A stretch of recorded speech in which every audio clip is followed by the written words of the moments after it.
All right, everybody, welcome back to the channel. I've got my sweet tea from Texas Roadhouse. Allow me to take a sip.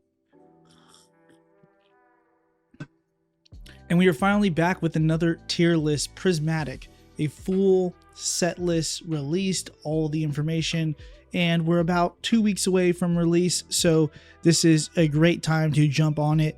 I was originally going to do an opening today, but with this information coming out, we can save those for next week. So the parameters for this tier list are obviously not any Master Balls or Pokeball reverses because we don't even know what those look like. A lot of cards are cut and turned into promos, including the Fruit Eevee. I believe that one is in the premium collection that releases later on in 2025. It seems that Prismatic is going to be staggered throughout the entire year, but of course it is a super hot item. I don't think that they'll ever print enough of it, if I'm being honest. In a later video, I actually want to go over the product lineup that is coming for Prismatic as a whole, but for now we've got 50 cards to put into this tier list, and of course I'm going to streamline it just a little bit on some of the cards so that it's not too long. So the first thing we're going to do is going to fill out the cool section with some of the very basic cards in this 50 card selection, because we're going to narrow it down to more like the 32 SIRs or however many it ends up being. We have Amaraze, Atticus, Brassius, Airy, which is actually a very pretty card. Airy is actually very pretty. Friends in Paldea, pretty run-of-the-mill full arts here. Giacomo, it looks like, you know, he's about to read a book by his fireplace. Larry's skill, looking pretty sharp like that one. Mila, if I'm not mistaken, Ortega. And then when did Reifert become a diva? Reifert, absolute diva. Not quite sure what happened there. Did I miss something? And then, of course, Time. So we've knocked out the full art trainers. Pretty standard stuff. They're all about the same. Some a little bit better. But if I try to differentiate between all of the full art trainers, like that could almost be its own video of just regular full arts. And the next thing you know, I'm making videos of every single classification and how they rank against each other. But in the grand scheme of things, all the full art trainers are just going to go into the cool category. Hopefully you guys understand. The same thing can pretty much be said with all of the golds that we have right here. I would say the golds are also on the cool side. You can make an argument for maybe the Pikachu or the Terapagos. Honestly, it's a matter of taste. They're all pretty nice gold cards, and I kind of like how these golds look.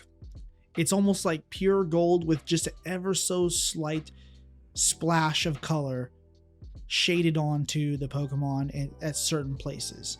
It's pretty nice. I don't know quite how to explain it artistically, but I do like them more than some of the previous golds that we've had. So now that we are breaking into the SIRs, let's kick things off with good old boy Leafeon. And right off the bat, I would say the Leafeon is probably my top 3 evolution. So for me, I'm gonna have to say that's tough. Maybe I should have added like an in-between one again, but I kept it down to 5 different sections here, and I seriously doubt anything is gonna make it into dog shit, but we will see. I guess the Leafeon can go into superior. It just has to. I don't think it's the best card, but it's definitely in the conversation. Next up is Teal Mask Ogerpon, and while I do like this card and it definitely reminds me of, you know, like Crash Bandicoot, said it in the Japanese videos when I pulled it twice, it's definitely better. Not amazing, but better. Now, next up is the Flareon, and of course the Flareon goes without saying, it's pretty blazing amazing. And it'll just slide right into amazing. I'm sure that most of you who are watching this have probably seen these cards to some extent, so I don't think I need to dwell on it too much. Now, outside of the evolutions, there's a few cards that I feel are definitely very underrated, and one of them has to be Ceruledge. This card is very just, I love the card. I'm trying to find the right words because a lot of these cards you can make an argument that it's so hard to tell what's even going on because there's just so much going on in each picture. But I would say that the Cerulege is definitely an amazing card in its own right and deserves just as much attention as the Eevees do. Now, Hearthflame Mask Ogerpon is kind of one of those cards where you could either think it's better than the full arts, or you think that this design or color scheme was kind of a miss and throw it into dog shit, because I like the red.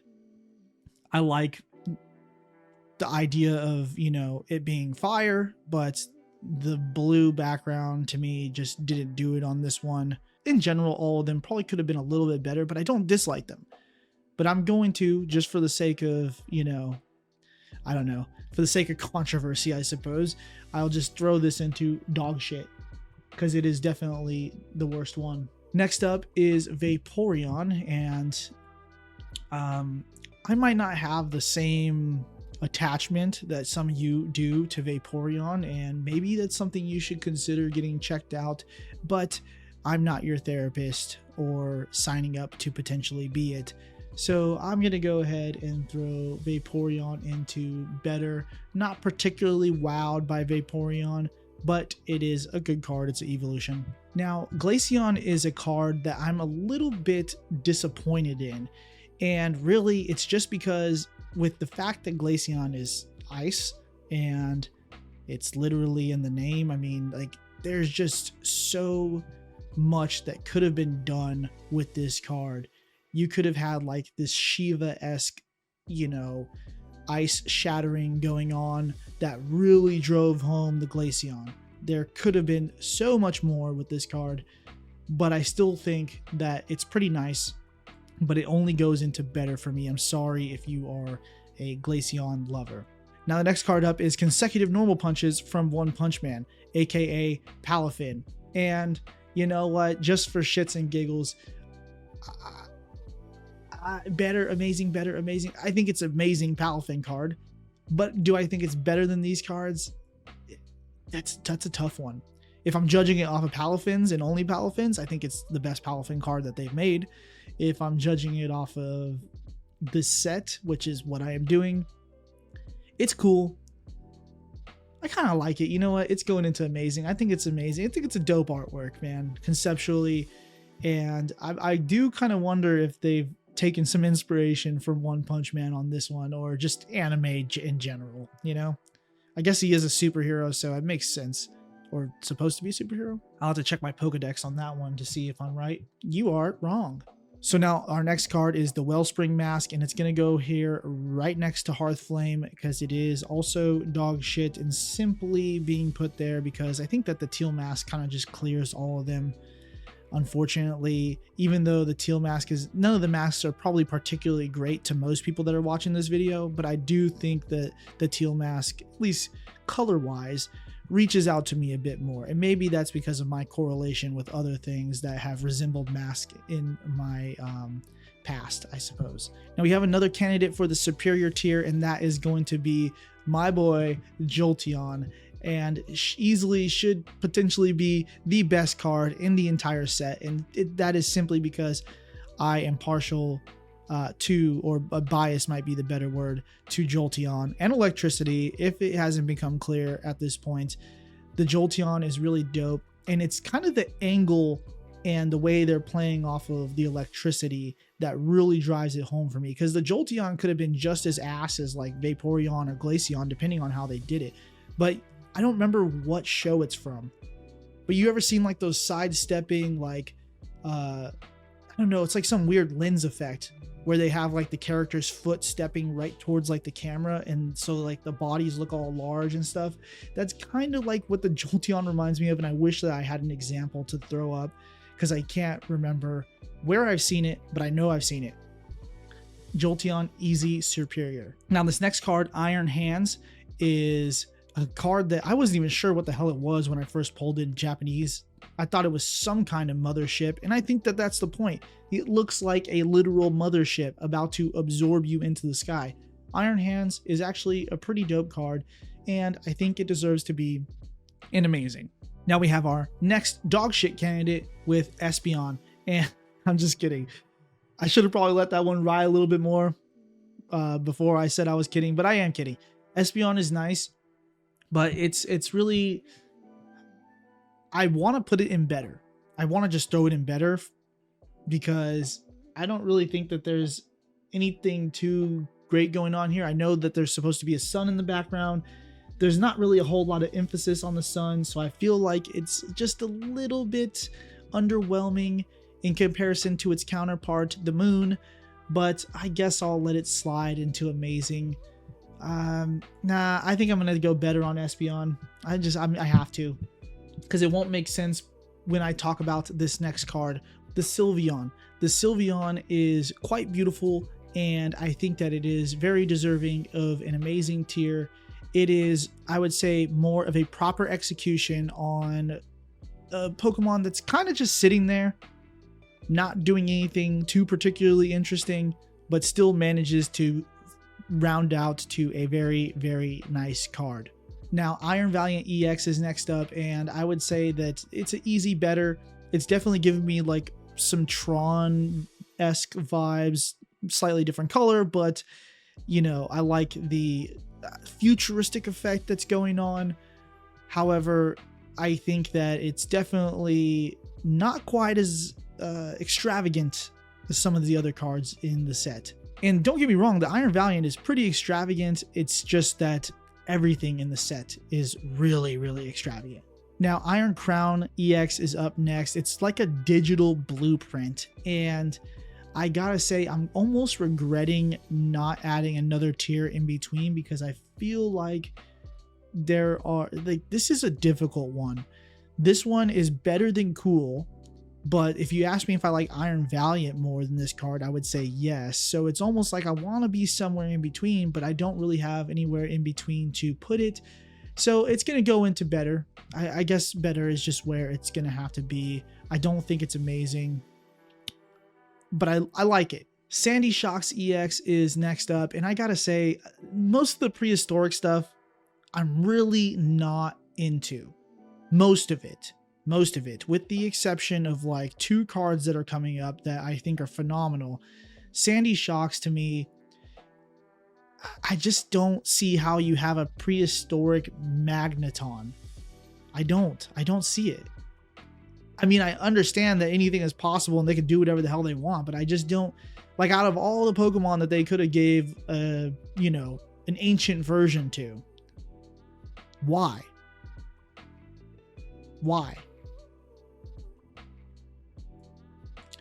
It's dog shit. I just gotta throw it into dog shit because I don't know what else to do with it. Now, Cornerstone Mask is up next, and I definitely like it more than the 2 masks that are in dog shit. I don't know if I like it more than the teal mask, but it's kind of a lot going on, almost looking like it's, you know, fracturing the dimension a little bit there, and a little bit more interesting than all of the other counterparts. So I feel like I could put this into better and not feel too bad about it. Now, of course, the moment of truth, we have our Moon Boy, the Umbreon, and I know a classic move that you're going to see across any tier list in existence is that the Umbreon is just top tier. Umbreon's popular. It might not even really matter on what the artwork is because it's Umbreon.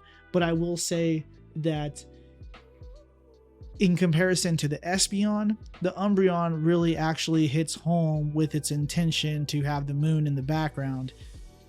Even if you think that it's not as nice because of the crown, or because we already have, you know, it reaching for the moon in Sword and Shield, whatever your reasoning might be, it's hard to just be like so counterculture and controversial and be like, oh yeah, it's dog shit or it's okay. It's arguably the best card in the set, whether you like Umbreon or not. And of course, I'm sure the market will have its word with all of these cards, and that will determine who wins the popularity contest and value. But of course, I do like Umbreon, so I'm not going to pretend that I don't, just to be different. So it's going into superior Jolteon, Leafeon, and Umbreon, probably my top evolutions. But don't worry, the superior tier is not going to be just evolutions, because our next card is the Roaring Moon, and this is a card that's probably not going to get anywhere near the amount of love that it should, and I'm not particularly fond of the ancient stuff, but when it comes to ancient Pokemon, this is Pokemon that actually fits the bill. Okay, taking a Salamence and giving it an ancient prehistoric version works with, you know, actual animals, not a fucking Magneton. So Roaring Moon actually wouldn't be mad about pulling it. Is a superior card. But wait, let me cook. Next up is the Petarant, and admittedly, the Petarant is cool. It's giving me like cartoonish vibes. Vibes. And I think it's a better card. I don't think it's amazing. You could put it in amazing. It's right in between, but I'm just going to go ahead and throw it into better. Next up is Jet Set Radio Goldango. This guy is flying through the air with all of the Mario coins on his little Lego skateboard. This is a funny card. I don't love it, but I appreciate it. So it'll go into better. Now, a card that I do like is something that is very, very abstract, and maybe I have a little bit of a bias towards that, but this Dragapult, when it was first revealed in Japanese, next to Jolteon and obviously Umbreon and Leafeon, I would say that pulling the Dragapult would be, I would love it. I would absolutely love to have a Dragapult graded. I love Dragapult in general. That's why it's on the shop's artwork, and I believe Dragapult is on the headband here somewhere. If not, maybe it's on the Ghost one that I haven't worn yet, so you should see it at some point. Dragapult is easily in the superior classification for me, and this is just proving that I'm not here to just hype up evolutions, okay? Because I love a lot of these cards. Speaking of which, we're going on a little bit of a run here, because Raging Bolt is another perfect example of a Pokemon that can actually get the ancient treatment and doesn't look like total dog shit. I'm talking to you, Walking Wake, Gouging Fire, and whatever the hell else is going on here. Raging Bolt, actually, to me, is an interesting card. You know, just the Head in the Clouds Raging Bolt I always found fascinating, and this card is no exception. I think it is a beautiful, beautiful card. Not quite sure why it's so much better than its other two counterparts, but it just is. Now, of course, we're not getting the Fruit Eevee, but we are getting an Eevee, and this Eevee, I would say it's better. It's not, to me, it's not amazing. It's just like the Glaceon and Vaporeon, kind of just sitting there. And if you're gonna stand there and look pretty, you need to have Umbreon level aura to pull it off, okay? Now, next up, we have our final dog shit candidate of the day, and that is Blood Moon Ursaluna. I don't care what form it comes in, a secret illustration or special illustration rare from Twilight, or a regular EX box promo. I don't care. Get Blood Moon Ursaluna out of the TCG. Get it out of the games. Just take it far away from me, please. I don't like it. The artwork is kind of nice, okay? The artwork is actually kind of nice. I almost want to put it like into cool or something, but I have to stick to my guns on this one, okay? Terapagos EX next up. Another card that I have no idea what the fuck is going on in it. Too much sparkly goodness, too much Fruity Pebble, and it's just a spherical turtle at the center. It looks cool. It looks cool, I guess. Reminds me of a Blitzball. I will put it into...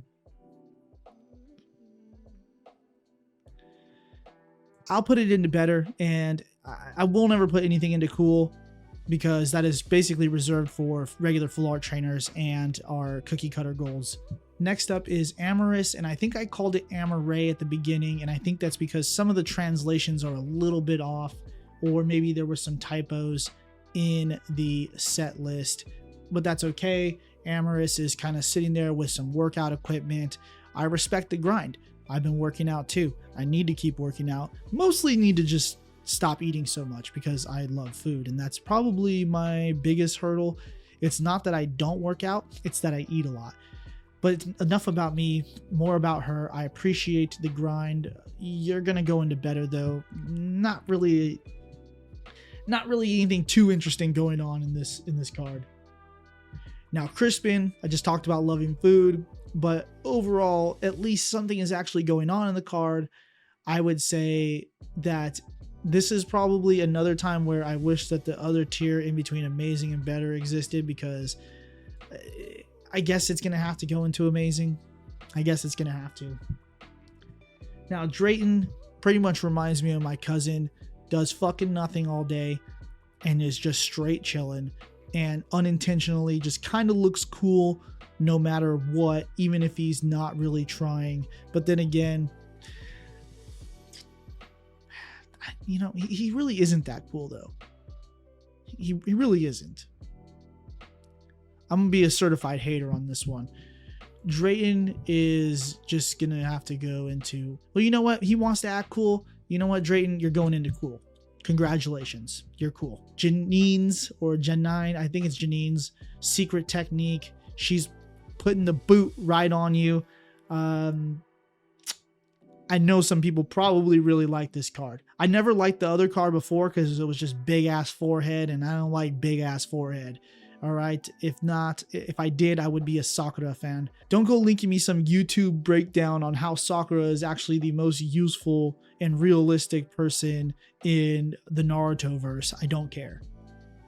But anyways, an amazing card. I do actually like it quite a lot. It's got good character. Keaton, my man, you know what? You took a step down. I don't know what you were doing before, but let's try and get back to our roots, because this card is just not doing it for me. It is better than the normal Keaton, which I don't even, was there even a normal Keaton in the regular full arts? Sucks to suck, but at least you gotten into better. And then of course Lacey, this is a nice card. It's got good energy coming from it. I like the vibe of the card. You know, I don't really say that too often. It's just, you know, vibe. I'm feeling the vibe this, vibe that, you know, but I do actually like the card. I think it's amazing. Makes it into the amazing tier. And then of course, last but not least, not in the actual set list, but it is the ETB box promo Eevee, which I think is vastly superior to the Eevee that is in the actual set. So to me, I guess, you know what? I was going to put it in amazing, but I said it was vastly superior, and that I did not do that intentionally. So you know what? It is vastly superior, and I'm going to stick by that. All right, guys, there you have it. The tier list is done. Prismatic is coming up soon, and thank you to everybody in the community whom was directly invoiced for purchase, because I wanted to make sure that you guys were able to get some at MSRP without having to fight bots. I don't know if I will ever get more Prismatic or if it will ever make it to the shop, simply for that very reason, but I don't know what the future holds. We will take it one day at a time, but I am looking forward to this, looking forward to making some more tier lists, looking forward to opening all the product. We've got some One Piece stuff to do, a New Year's resolution to go over, and I'm going to the Front Row Card Show in Vegas this weekend, so technically the shop is closed Saturday, Sunday. All orders will be shipped on Monday. The holidays, back-to-back weeks, has kind of messed everything up, so still recovering from that, but I appreciate all of the support, and thank you guys so much. Don't forget to throw something over to the PO box if you want to help contribute to the channel or the community, and or mail day opening videos. Also, don't forget about the watch hours. Make sure you are subscribed. More giveaways coming soon after I give my wallet just a little bit of a break. And of course, don't forget Prismatic Live Break will also happen at some point. I'm not sure exactly when I'll throw that up. That one's going to be a bit controversial for sure. Other than that, I think that's all I have for you guys. So thank you again so much once again. I am Limitsbreak, and I will see you guys soon. Peace.